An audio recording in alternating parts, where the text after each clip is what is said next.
नमस्ते सगळ्यांना. तर आज मला हे खूप माझ्या मनपसंतीचं एक काम आलेलं आहे आणि मी खूप आवडीने ते करत आहे. आमच्या ओळखीमध्ये एकाच्या घरामध्ये हे 2 मूर्ती होते. एक होती महालक्ष्मी मातेचे आणि गणपती बाप्पा.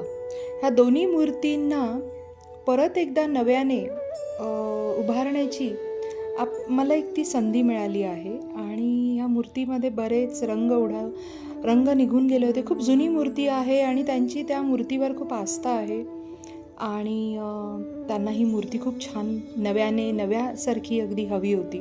बऱ्याच ठिकाणी तिथे स्क्रॅचेस गेले होते मूर्तीला. त्याला मी टेक्स्चर आर्ट करून रिपेअर केलं. त्यानंतर मूर्तीला पूर्णपणे क्लीन करून साफ केलं ब्रशने आणि मग नंतर यावरती मी अगदी सरळपणे जसे त्याचे रंग होते तेच रंग मी तसेच शेड्स ठेवून एक्रेलिक कलरने याला मी रंग करत आहे आणि रंग करत असताना मला खूपच आनंद होत आहे की गणपती बाप्पांनी आपल्याला ही सेवा दिली आहे आणि ते करत असतानाही मला खूप आनंद होत आहे.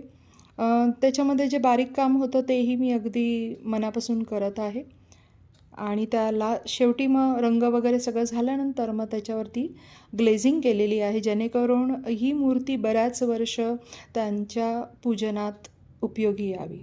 आता ती मूर्ती तयार होत आहे आणि त्याच्यावरती मी गोल्डन कलरचाही रंग वापरला आहे जो नॉर्मल मूर्तीमध्ये वापरला जातो आणि आता ही अशी दिसत आहे मूर्ती.